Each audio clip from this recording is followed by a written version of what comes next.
नमस्कार, यो हो न्यूज 24 टेलिभिजन न्यूज 8 मा स्वागत छ।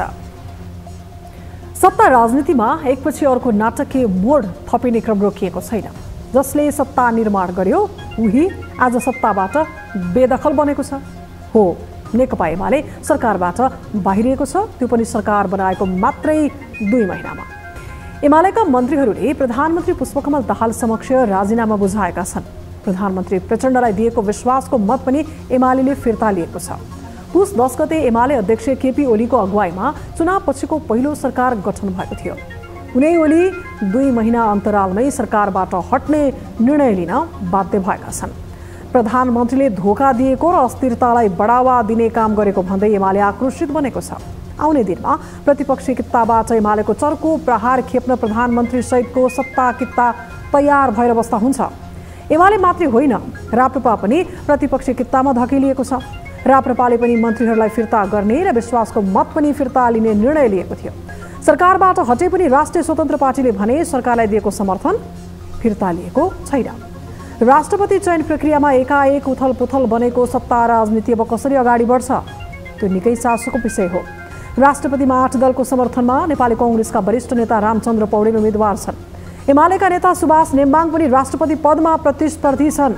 राष्ट्रपतिको चुनावको मिति आउन अब 10 दिन मात्र बाँकी छ। यो 10 दिनमा आफ्नो पक्षमा राष्ट्रपति पद पार्नका लागि 2 तर्फी रस्साकस्सी चल्नेछ। एमाले अझै पनि हार नमान्ने मुडमा छ, तर त्यसका लागि दलीय समीकरणमा अर्को नाटकीय घटनाक्रम विकसित हुनुपर्नेछ। अब न्यूज 8 का हेडलाइन्स। नेकपा एमाले सरकारबाट बाहिरियो, सरकारको समर्थन पनि फिर्ता। पुस 10 को गठबन्धन औपचारिक रूपमै अन्त्य, एमाले प्रतिपक्षको कित्ता।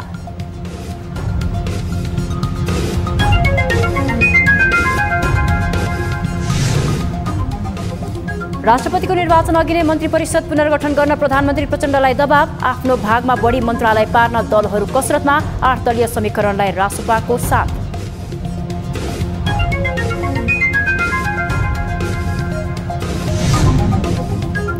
क्रिकेटर सन्दीपलाई विदेशी भूमिमा हुने खेलमा सहभागी हुन उच्च अदालतले लगाएको प्रतिबन्ध सर्वोच्चबाट फुकुवा। खेल समाप्त भएपछि 15 दिनभित्र अदालतमा उपस्थित हुनुपर्ने। 9/28 मा भएको आदेश मिलेको नदेखिँदा सो हदसम्म बदर गरिदिएको छ। आईसीसी क्रिकेट विश्वकप लिग 2 मा नेपालको लगातार 5औं जित। पपुवा न्युगिनी 4 विकेटले पराजित। अन्डर 19 पुरुष विश्वकपको एसिया छनौट खेलमा पनि नेपालको अपराजित यात्रा कायमै।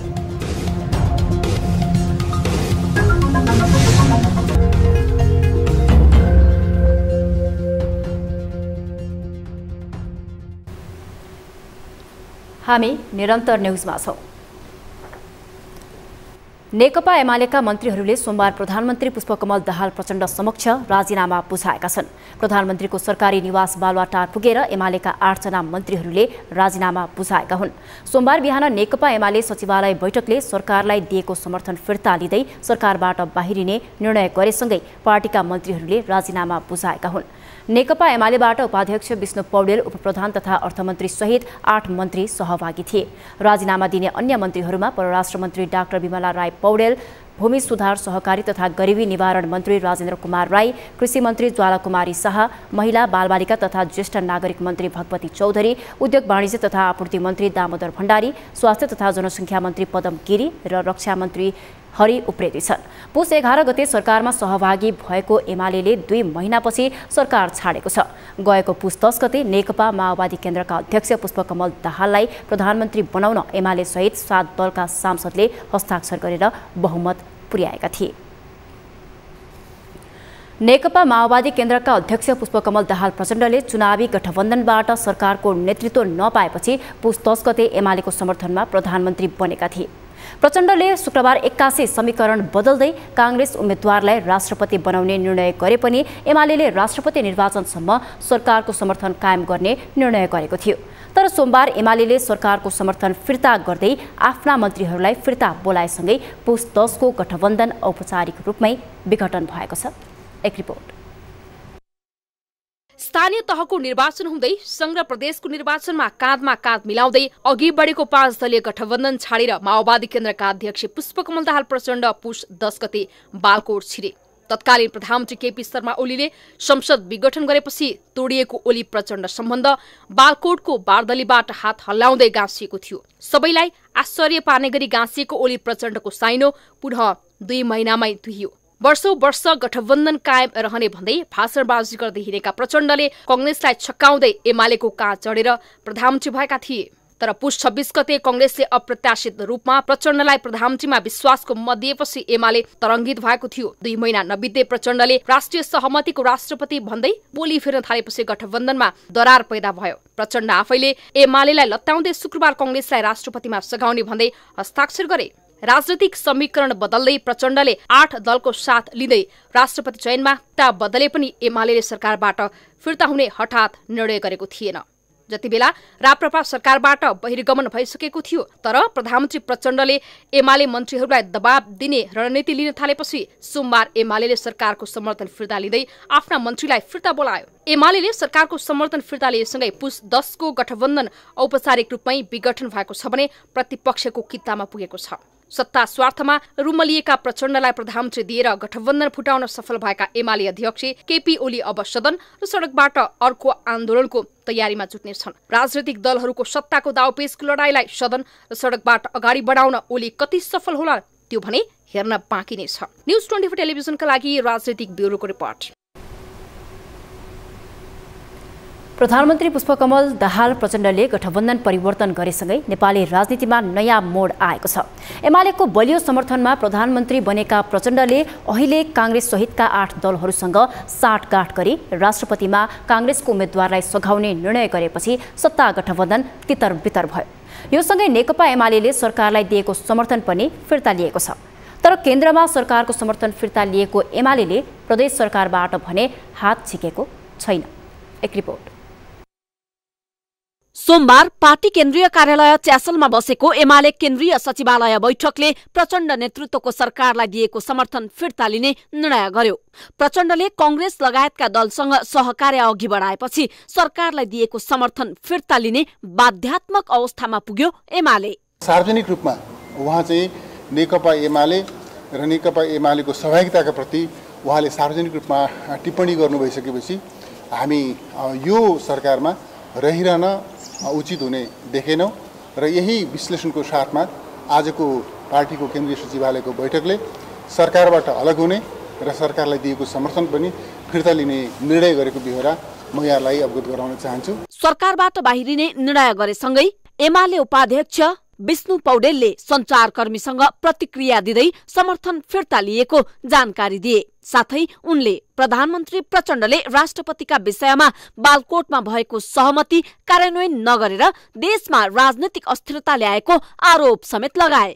प्रधानमन्त्री प्रचण्डले एमालेलाई सरकारबाट बाहिरिन दबाब नै दिएको समेत उनले बताए। एमाले तत्काल सरकारबाट नबाहिरिए मन्त्रीहरूलाई बर्खास्त गर्ने वा बिना विभागीय मन्त्री बनाउने सम्मको चेतावनी दिएको समेत बताएका पौडेलले यसै कारण एमालेले सरकारलाई दिएको समर्थन फिर्ता लिएको भने। तर केन्द्रीय सचिवालय बैठकले प्रदेश सरकारको बारेमा भने कुनै निर्णय लिएन। यसबाट प्रश्न छ कि माओवादी लगायतका दलसँगको सहकार्यमा निर्माण गरेका प्रदेश सरकारहरूबाट एमाले तत्काल हात नझिक्ने मुडमा छ। उपाध्यक्ष पौडेलले सरकारबाट हट्ने र समर्थन फिर्ता लिने निर्णय संघीय सरकारको हकमा मात्र भएको बताउनुले पनि प्रदेश सरकारलाई नचलाउने युक्तिको खोजीमा देखिन्छ एमाले। अहिले हामीले जम्माजम्मी यो सरकारलाई दिएको समर्थन फिर्ता लिएका छौं र यो सरकारबाट बाहिरिने निर्णय गरेका छौं।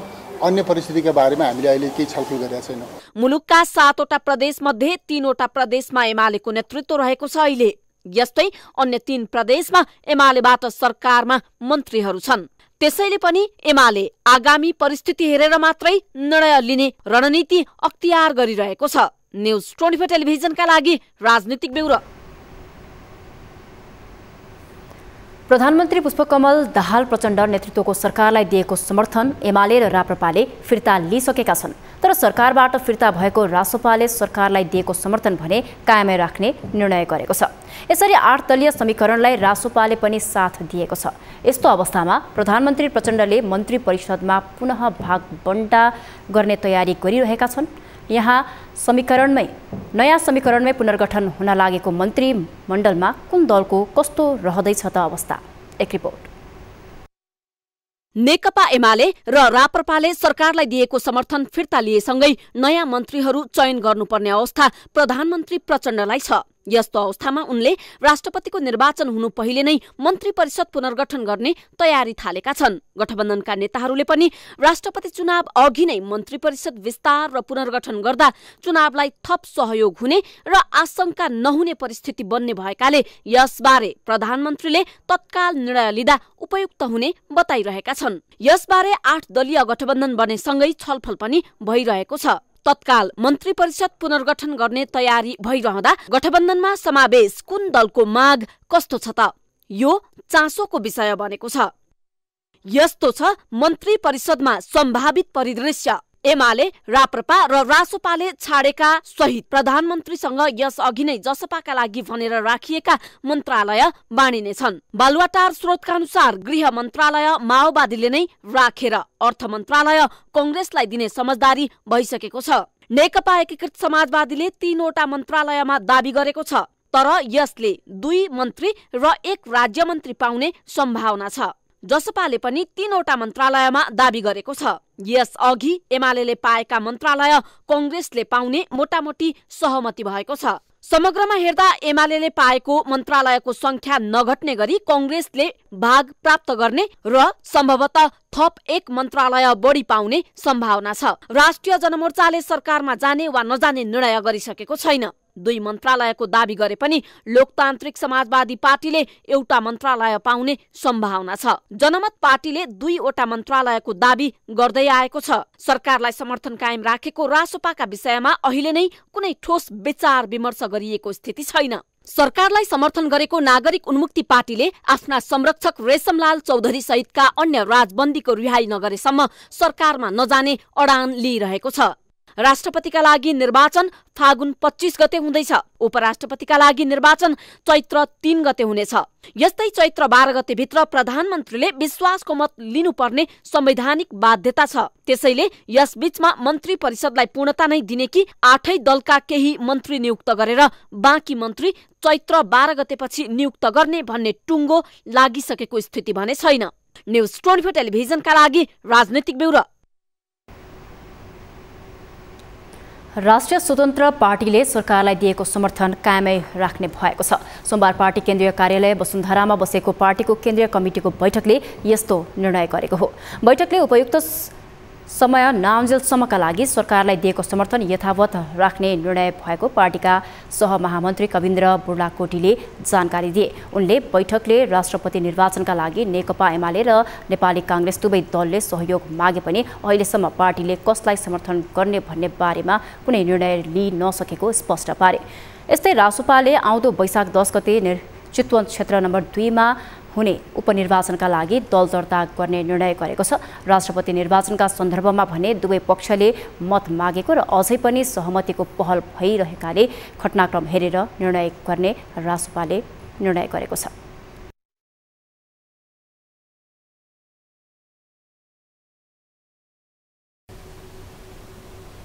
हामी निरन्तर न्यूजमा छौं। राष्ट्रपति निर्वाचनको विषयलाई लिएर नेपाली कांग्रेस सहितका 8 दलीय नयाँ गठबन्धन निर्माण भएपछि नेकपा एमाले एक्लिएको छ।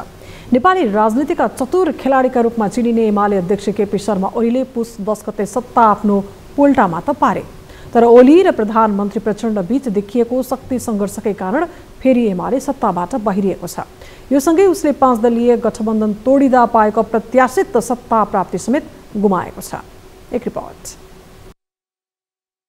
तत्कालीन प्रधानमन्त्री केपी शर्मा ओलीले संसद विघटन गरेसँगै तत्कालीन नेकपा विभाजन भयो। पार्टी विभाजन भएपछि नेकपा माओवादी केन्द्र, नेपाली कांग्रेस लगायतका दलहरूको सहकार्यमा 5 दलीय गठबन्धन बन्यो। संसद विघटनलाई नै कारण देखाएर एमाले पनि फुट्यो। अनि माधव कुमार नेपाल नेतृत्वमा नेकपा एकीकृत समाजवादी पार्टी गठन भयो। यसपछि राजनीतिक परिदृश्यमा सबै ठूला दलहरू एकातिर अनि नेकपा एमाले अर्कोतिर देखियो। सबैभन्दा ठूलो दल भएर पनि एमाले सत्ता गुमायो र प्रतिपक्षको भूमिकामा खुम्चियो। संसद विघटन विरुद्ध एकै ठाउँमा उभिएका दलहरूले चुनावमा पनि गठबन्धन सहित सहकार्य गरे। निरन्तर रूपमा कांग्रेस नेतृत्वको गठबन्धन फुटाउन प्रयास गरिरहेको एमाले अन्ततः पुस 10 गते सफल भयो र प्रचण्डलाई प्रधानमन्त्री स्वीकार्दै सत्तामा फर्कियो। कम्तीमा 5 वर्ष टिक्ने भनिएको एमाले माओवादी केन्द्र सहितको समीकरण राष्ट्रपति निर्वाचनसम्म आइपुग्दा फेरि भत्किएको छ। राष्ट्रपतिमा माओवादीले कांग्रेस वरिष्ठ नेता रामचन्द्र पौडेललाई समर्थन गर्ने भएपछि असन्तुष्ट बनेको एमाले सोमबार सरकारबाट बाहिरिएको छ। प्रधानमन्त्री प्रचण्डले एमालेका मन्त्रीहरूलाई अपमान गरेको समेत एमालेको आरोप छ। सरकारको प्रतिनिधिले प्रतिनिधित्व गर्नुपर्ने यो ह्युमन राइट्स काउन्सिलको बैठकमा जानका निम्ति मन्त्री परिषदको निर्णय भइसकेपछि पनि मन्त्री परिषदको निर्णयको आधारमा जेनेवा जान लाग्नुभएका हाम्रो नेकपा एमालेको तर्फबाट सरकारमा सहभागी परराष्ट्र मन्त्री बिमला राईज्यूलाई चाहिँ अन्तिम क्षणमा आएर अकारण नजानका निम्ति प्रधानमन्त्रीले निर्देशन गर्नुभएको छ। यसरी सरकारबाट बाहिरिएको एमाले राजनीतिक रूपमा एक्लो त बन्यो नै, अबका दिनमा एमालेको हातमा प्रतिनिधि सभाको सभामुख बाहेक केही पनि बाँकी नरहने निश्चित छ। केन्द्रको राजनीतिले प्रदेशमा प्रभाव पार्ने हुँदा अब एमाले नेतृत्वमा रहेका 3 प्रदेशहरू पनि अन्य दलको मुठ्ठीमा पर्ने देखिन्छ। तर एमाले नेताहरू भने राजनीतिक उतार चढावलाई सामान्य रूपमा अर्थाइरहेका छन्। एमालेले देशलाई सङ्कटबाट बचाउन र कुपात्रहरूलाई चाहिँ उसको ठाउँ कहाँ हो त्यो अनुसारको व्यवस्थापन हुने गरिकन आफ्नो राजनीतिक भूमिका निर्वाह गर्छ। पुस 26 गते नेपाली कांग्रेसले पनि सरकारलाई विश्वासको मत दिएपछि एमाले प्रधानमन्त्री प्रचण्डसँग सशंकित बनेको थियो। ओलीसँगको सङ्घर्षबाट हैसन्चो पाउने ध्याउन्नेमा निरन्तर लागेका प्रचण्डले अन्ततः कांग्रेससँग सहकार्य गरेसँगै सफलता पाएका छन्। अब आगामी दिनमा एमालेको रणनीति के कस्तो रहनेछ त्यो हेर्न भने केही दिन कुर्नै पर्ने देखिन्छ। न्यूज 24 टेलिभिजनका लागि क्यामेरामा कान्छा डङ्गोलका साथमा टिभी जर्नलिस्ट शीतल रिजाल, काठमाडौँ। राजनीतिक समीकरणमा तुफानी फेरबदल भइरहँदा साना दलहरू अलमलमा देखिएका छन्। सरकारमा सामेल हुनेदेखि फिर्ता हुनेसम्म यी दलहरूका अपरछट निर्णयले राजनीतिक अपरिपक्वता प्रश्न देखाउँछ। राजनीतिमा चट्टानी अडान लिन नसक्दा ठूला दलहरूको स्वार्थको चपेटामा उनीहरू पर्ने गरेका छन्। एक रिपोर्ट। आम निर्वाचनबाट उदाएका साना दलहरू खास गरी राप्रपा, रासोपा, नागरिक उन्मुक्ति र जनमत पार्टीको भूमिका अपरिपक्व र अस्थिर बन्दै गएको छ। यी दलहरूले जनमतका आधारमा सत्तारोहण गर्ने हैसियत त बनाउन सकेनन् नै, सत्ता राजनीतिमा पनि अलमलमा छन्। उनीहरूको चरित्र र गतिविधि नियाल्दा 5 वर्ष प्रतिपक्षमै रहेर जनजीविकाका सवाल उठाउलान् भन्ने अपेक्षा पनि निरर्थक बनेको छ। सत्तामा नजाने स्पष्ट जनमत हुँदाहुँदै पुस 10 को समीकरण बन्दा यी चारै दल अग्रपंक्तिमा रहेर सरकार गठनको कसरतमा जुटेका थिए।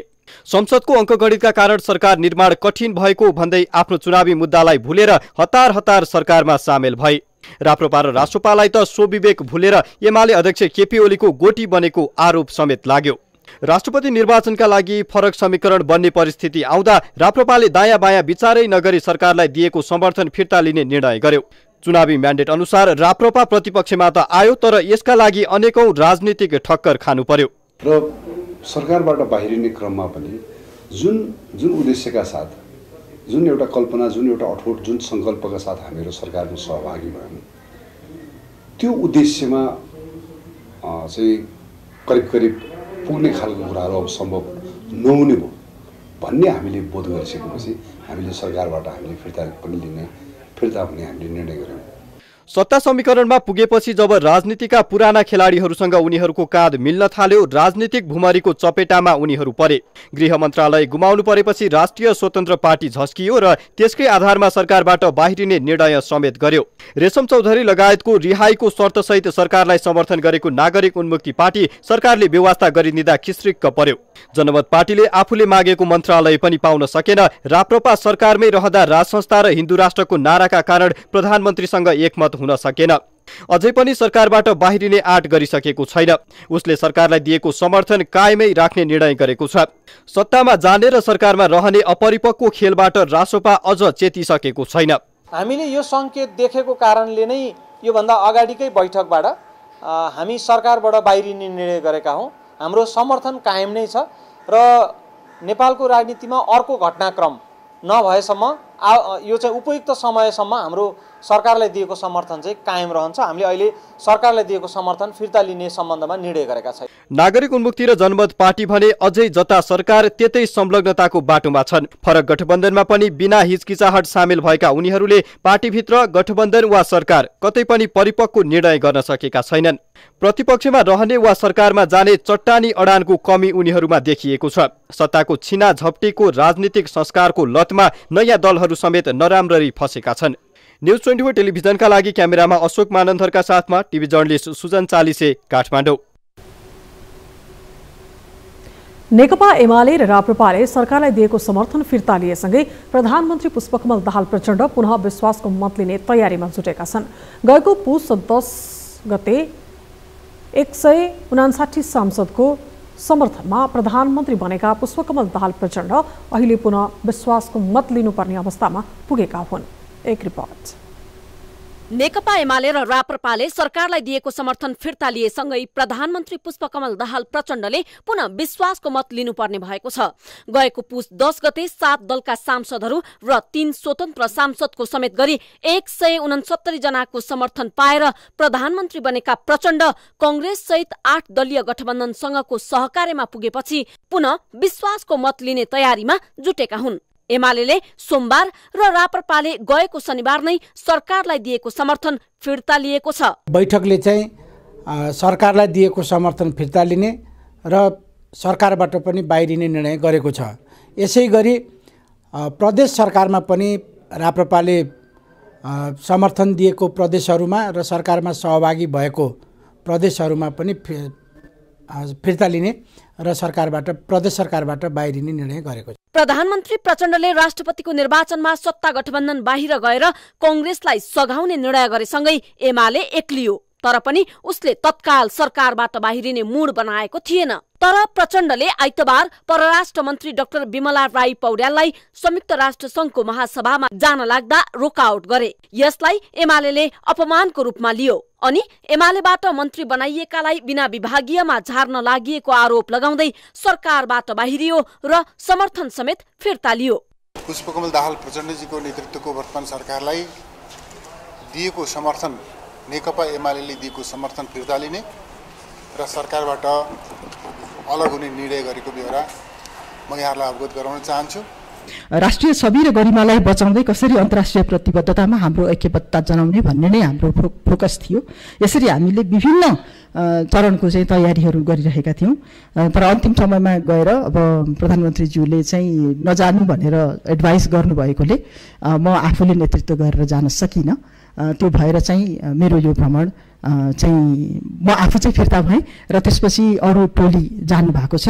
एमाले र राप्रपाले सरकारलाई दिएको समर्थन फिर्ता लिएपछि प्रचण्डले फागुन 25 गते हुने राष्ट्रपतिको निर्वाचन अगाडि नै विश्वासको मत लिने तयारी गरेका हुन्। उनले संविधानको धारा 100 को उपधारा 2 बमोजिम विश्वासको मत लिन लागेका हुन्। उपधारा 2 मा प्रधानमन्त्रीले प्रतिनिधित्व गर्ने दल विभाजित भएमा वा सरकारमा सहभागी दलले आफ्नो समर्थन फिर्ता लिएमा 30 दिनभित्र प्रधानमन्त्रीले विश्वासको मतका लागि प्रतिनिधि सभा समक्ष प्रस्ताव राख्नुपर्ने व्यवस्था रहेको छ। त्यसैले पनि निर्वाचनपछि विश्वासको मत लिँदा झमेला आइपर्न सक्ने भन्दै विश्वासको मत राष्ट्रपतिको निर्वाचन पहिले नै लिने तयारी भइरहेको हो। गत पुस 10 गते नेकपा एमाले सहित 169 जना सांसदको समर्थनमा प्रधानमन्त्रीमा नियुक्त भएका प्रचण्डले पुस 26 गते विश्वासको मत लिएका थिए। प्रचण्डले नेपाली कांग्रेस सहितका दलहरूबाट 268 मत पाएका थिए। फागुन 12 गते 8 दलीय गठबन्धन बनेसँगै प्रधानमन्त्रीले 1 महिनाभित्र विश्वासको मत लिनुपर्नेछ। अहिले प्रचण्ड नेतृत्वको सरकारलाई 8 दलका 153 जना सांसदको साथ रहेको देखिन्छ, जस अनुसार नेपाली कांग्रेसका 88, नेकपा माओवादी केन्द्रका 32, जसपाका 12, एकीकृत समाजवादीका 10, जनमत पार्टीका 6, नागरिक उन्मुक्ति पार्टीका 4 र राष्ट्रिय जनमोर्चा सहित 153 सांसदको साथ छ। संवैधानिक अवस्थालाई ध्यानमा राख्दा अब आउँदो चैत्र 12 गते भित्र प्रधानमन्त्रीले विश्वासको मत लिइसक्नुपर्नेछ। न्यूज 24 टेलिभिजनका लागि राजनीतिक ब्युरो। न्यूजहरू अझै बाँकी छन्, अब पालो ब्रेकको।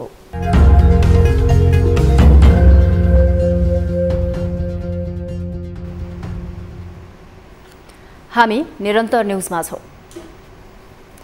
क्रिकेटर सन्दीप लामिछानेले विदेशी भूमिमा हुने क्रिकेट खेल्न पाउने भएका छन्। सोमबार सर्वोच्च अदालतले पाटन उच्च अदालतले विदेश खेल्न जान प्रतिबन्ध लगाएकोमा सर्वोच्च अदालतले त्यसलाई फुकुवा गरेको हो।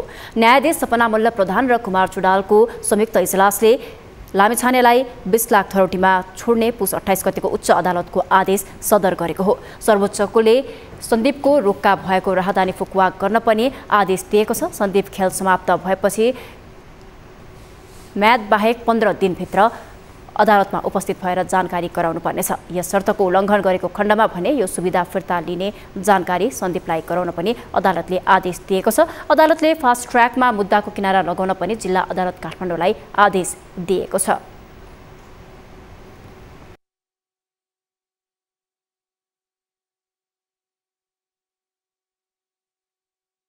निज प्रतिवादी सन्दीप लामिछानेलाई विदेश जान रोक लगाउने गरी उच्च अदालत पाटनले प्रकरण नम्बर 21 को खण्ड क मा वर्णित मिति 79/9/28 मा भएको आदेश मिलेको नदेखिँदा सो हदसम्म बदर गरिदिएको छ। लामिछानेले विश्वकप लिग 2 अन्तर्गतको श्रृङ्खलाका लागि खेल्न पाऊ भनी गत बिहीबार सर्वोच्चमा रेट दायर गरेका थिए। बलात्कार आरोप लागेका लामिछानेलाई 20 लाख रुपैयाँमा धरौटीमा छाड्ने आदेशसँगै उच्च अदालतले विदेश जान रोक लगाएको थियो।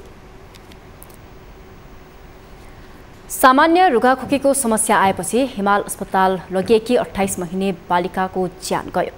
बालिकाको मृत्युपछि उत्पन्न तनाव मत्थर भएको छैन। यसो त अस्पताल र चिकित्सकको लापरवाहीको कारण पछिल्ला समय देखिएका यी र यस्ता घटना भइरहेको पाइन्छ। चिकित्सकको लापरवाहीका घटनाले चिकित्सकमाथि मात्र नभई सिङ्गो चिकित्सा क्षेत्रमाथि नै प्रश्न चिन्ह उब्जाएको छ। एक रिपोर्ट।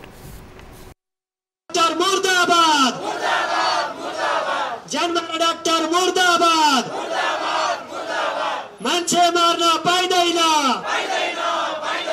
हत्यारा डाक्टर चाहिँदैन। यो दृश्य हो काठमाडौँको ज्ञानेश्वर स्थित हिमाल अस्पतालको, जहाँ मोरङ घर भएकी 28 महिने बालिका प्रशंसा गौतमको उपचारको क्रममा मृत्यु भएको थियो। गत 23 माघमा सामान्य रुगाखोकी र ज्वरो आएकी बालिकालाई उनका बुवाले उपचारका लागि हिमाल अस्पताल पुर्याएका थिए। सामान्य अवस्थामा उपचार गर्न ल्याइएकी बालिकाको चिकित्सकको लापरवाहीले माघ 26 गते मृत्यु भयो। त्यसपश्चात बालिकाका आफन्त अस्पतालमा धरनामा बसिरहेका छन्। बालिकाको स्वास्थ्य अवस्था नाजुक बन्दै जाँदा पनि चिकित्सकले बेवास्ता गरेको बालिकाका बुवाको आरोप छ। अघिको कुरा भनेको एउटै हो, न्याय। र न्यायका लागि सबैभन्दा पहिला त यो घटना घटेको हैन, यो घटना भएको उपचारमा संलग्न डाक्टर र यो अस्पतालले यसको जिम्मेवारी लियोस् भन्ने नै हो हाम्रो माग। अर्को दोस्रो कुनै माग छैन। हामीले आर्थिक क्षतिपूर्तिको कुरा गरेका छैनौँ। हामी कसैसँग पैसा लिएर न्याय बेच्ने या किन्ने काम गर्दैनौँ। यो एउटा अपराध हो, अपराध भएको छ। अपराधको उनीहरूले जिम्मा लिनुपर्छ। जिम्मा लिनका लागि उनीहरू तयार छैन। बाहिरले आएर चाहिँ अस्पताल प्रशासनको कोही आएर चाहिँ हामीसँग कुरा गर्न मानेको छैन, कुरा गरेका छैन। यसअघि 2077 फागुन 15 गते जिल्ला अस्पताल प्युठानमा शल्यक्रिया मार्फत प्रसुति गराइएकी 24 वर्षीय युवतीको चिकित्सकको लापरवाहीले मृत्यु भएको भन्दै आन्दोलन भएको थियो।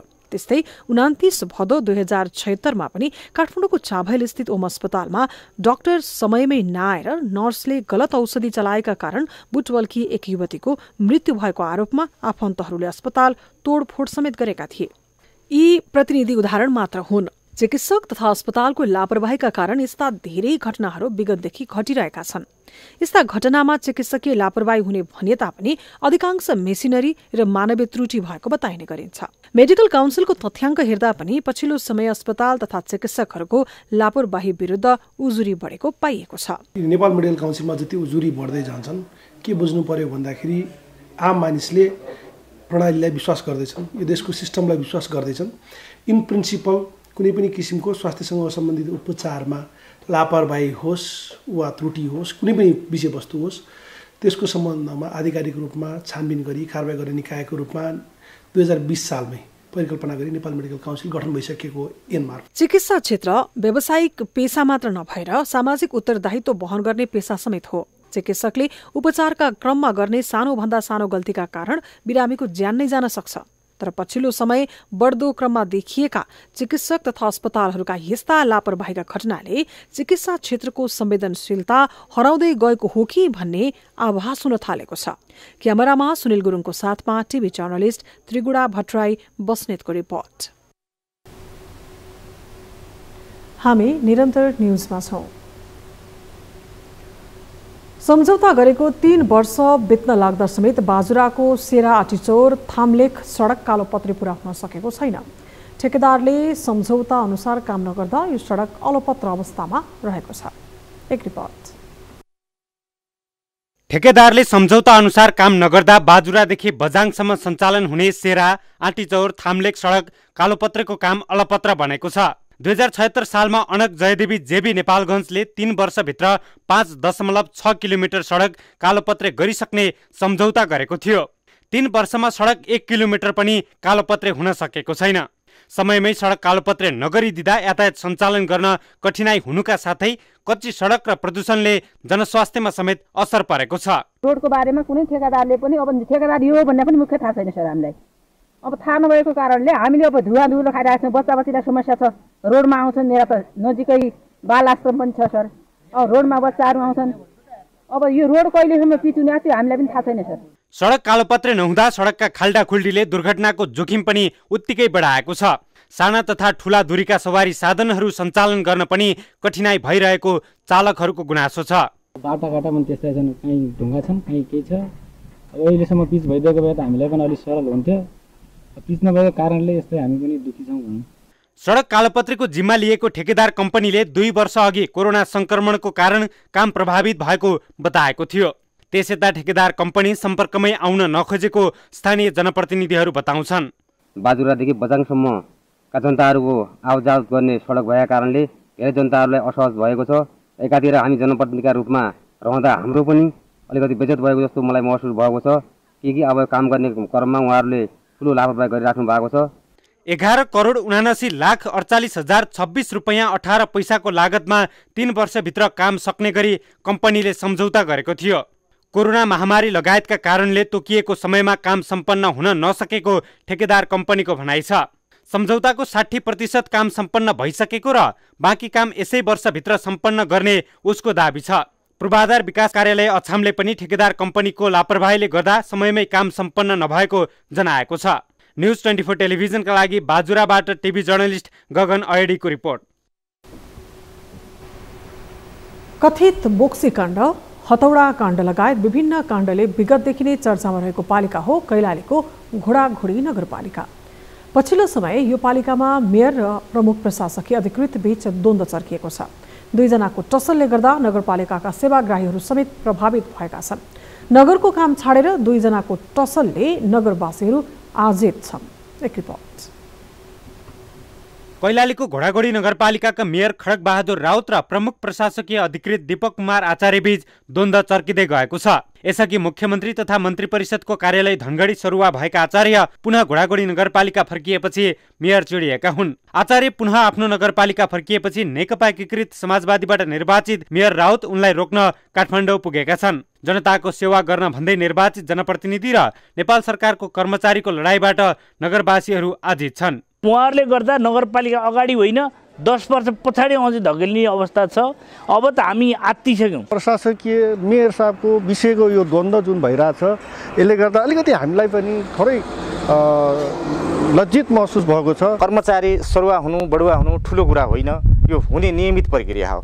तापनि नारायणदेखिको बस लगाएर म यहीँ रोकिन्छु भन्नु मलाई कता कता हाँसो लाग्छ। यसअघि आचार्य घोडाघोडी नगरपालिकाबाट मुख्यमन्त्री तथा मन्त्री परिषदको कार्यालय धनगढी सरुवा भएका थिए। तर सरुवा भएर पनि उनी मुख्यमन्त्री कार्यालयमा हाजिर भएका थिएनन्। प्रशासकीय अधिकृत आचार्य भने यो नगरपालिकामा आउने आफ्नो चाहना नभएको बताउँछन्। सरकारले नै मलाई पुनः गडागडीमा सर्वे गर्यो र त्यही सर्वेको आधारमा बस्यो। म कसैको बलबुता भन्ने कुरै भएन। तपाईँले गर्न लगाउनु भयो?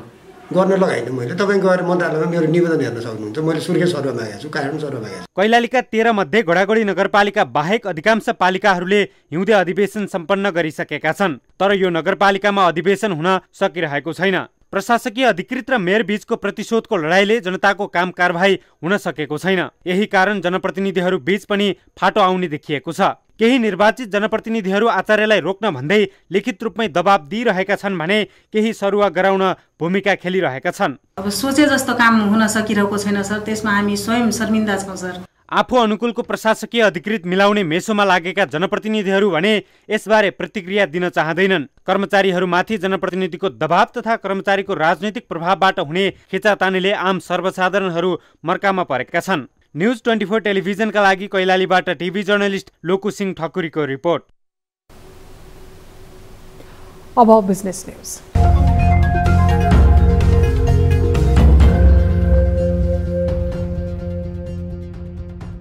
मुरारका ग्रुपले भारतको प्रसिद्ध सोमानी सिरामिकसँग मिलेर 2 अर्ब लगानीमा टाइल उत्पादन केन्द्र स्थापना गर्ने भएको छ। नेपालमा करिब 3 मिलियन स्क्वायर मिटर वार्षिक क्षमताको टाइल उत्पादन केन्द्र सञ्चालन तथा व्यवस्थापन गर्ने सहमति भएको हो। नेपाली बजारमा गुणस्तरीय टाइलको आवश्यकतालाई पूर्ति गर्ने उद्देश्यले भारतीय कम्पनीसँग सहकार्य भएको मुरारका ग्रुपले जनाएको छ।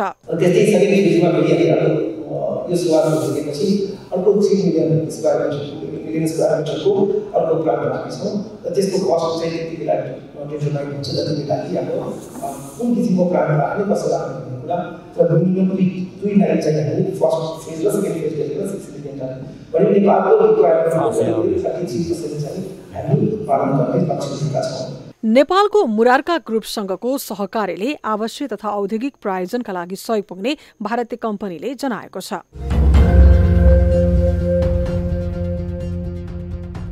नेपाल दूरसञ्चार प्राधिकरणले मोबाइल डेटा अथवा फिक्स्ड ब्रोडब्यान्ड इन्टरनेट तोकिएको समयमा नचले क्षतिपूर्ति दिने व्यवस्था लागू गर्ने भएको छ।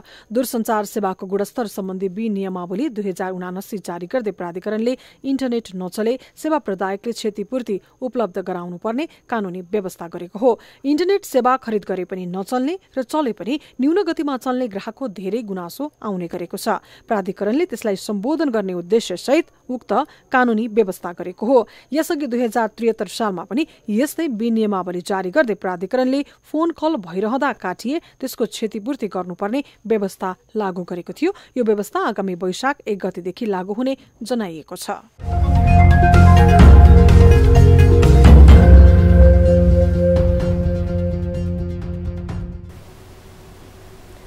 न्युजहरू अझै बाँकी छन्, अब पालो ब्रेकको।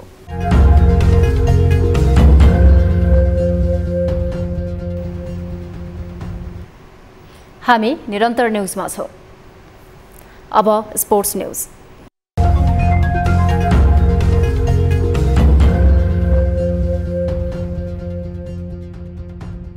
आईसीसी क्रिकेट विश्वकप लिग 2 अन्तर्गत नेपालले लगातार 5औं जित निकालेको छ। घरेलु मैदानमा लगातार 4वटा जित निकालेको नेपालले सोमबार दुबईमा भएको खेलमा पनि जित निकालेको हो। पपुवा न्युगिनी विरुद्धको खेलमा नेपालले 4 विकेटले जितेको छ। यसअघि घरेलु मैदानमा भएको स्कटल्याण्ड र नामिबिया सहितको श्रृंखलामा नेपालले सबै 4 खेल जितेको थियो। जितपछि नेपालले 29 खेलबाट 28 अङ्क जोडेको छ। 6औं स्थानमा रहेको नेपाल 5औं स्थानको यूएई भन्दा 1 अङ्कले पछि छ। नेपालले अब श्रृंखलामा दोस्रो खेल बिहिबार यूएईसँग नै खेल्नेछ। पपुवा न्युगिनीसँगको खेलमा ओपनर कुशल भुर्तेलले अर्धशतक प्रहार गरेपछि दुबईमा 204 रनको लक्ष्य नेपालले 45.2 ओभर खेल्दै 6 विकेट गुमाएर 207 रन बनाउँदै पूरा गरेको थियो।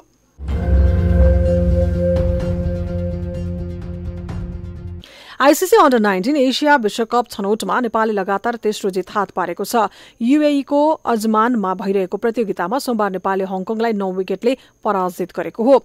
टस जितेर पहिले ब्याटिङ रोजेको हङकङ 46.3 ओभरमा 120 रनमै अल आउट भएको थियो। जवाफी ब्याटिङमा उत्रिएको नेपालले मात्र 1 विकेटको क्षतिमा 22.1 ओभरमा लक्ष्य पार गरेको हो। नेपालका लागि आकाश त्रिपाठीले अर्धशतक पार गर्दै अभिजित 64 रन जोड्दा उत्तम थापा मगर 39 रनमा अभिजित रहे। नेपालका लागि अर्जुन कुमारले 16 रनको योगदान गरे। नेपालले पछिल्लो खेलमा सिंगापुरलाई 86 र दोस्रो खेलमा कुवेतलाई 243 रनले पराजित गरेको थियो। 6 राष्ट्र सम्मिलित प्रतियोगिताको विजेता टोली अर्को वर्ष श्रीलङ्कामा हुने आईसीसी अन्डर-19 विश्वकपमा पुग्नेछ। मलेसिया र यूए विरुद्धको आगामी 2 खेल जितेमा नेपाल राउन्ड रोबिनका आधारमा प्रतियोगिता जित्नेछ।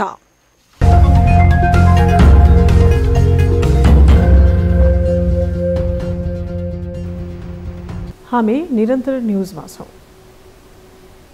अब वेदर अपडेट।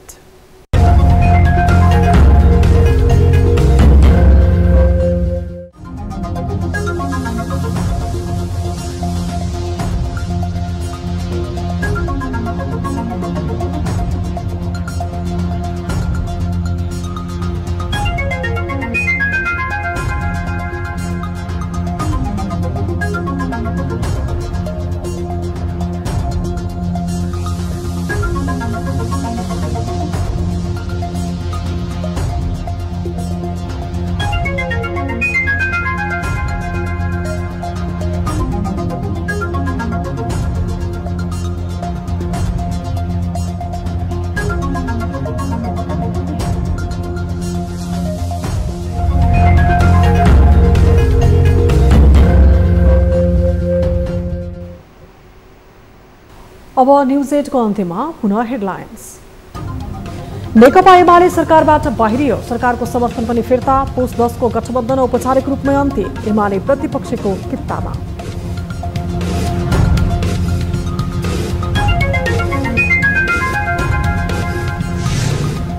राष्ट्रपतिको निर्वाचन अघि नै मन्त्री परिषद पुनर्गठन गर्न प्रधानमन्त्री प्रचण्डलाई दबाव। आफ्नो भागमा बढी मन्त्रालय पार्न दलहरू कसरतमा। 8 दलीय समीकरणलाई रासपाको पनि साथ।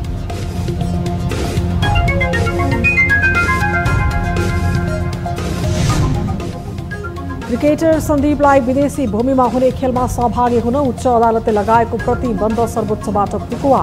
खेल समाप्त भएपछि 15 दिनभित्र अदालतमा उपस्थित हुनुपर्ने। 9/28 मा भएको आदेश मिलेको नदेखिँदा सो हदसम्म बदर गरिदिएको छ। आईसीसी क्रिकेट विश्वकप लिग 2 मा नेपालको लगातार 5औं जित। पपुवा न्युगिनी 4 विकेटले पराजित। अन्डर-19 पुरुष विश्वकपको एसिया छनौट खेलमा पनि नेपालको अपराजित यात्रा कायम।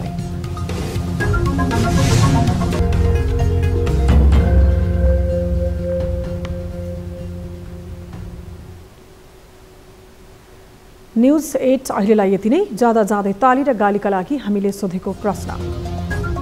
गण्डकीका तत्कालीन मन्त्री रामशरण बस्नेतले आफ्नो खेत जोड्ने गरी बाटो नभएको ठाउँमा पुल बनाउन लगाए, तर अख्तियारले उनी बाहेक विरुद्ध मुद्दा दायर गर्यो। यो सही भयो?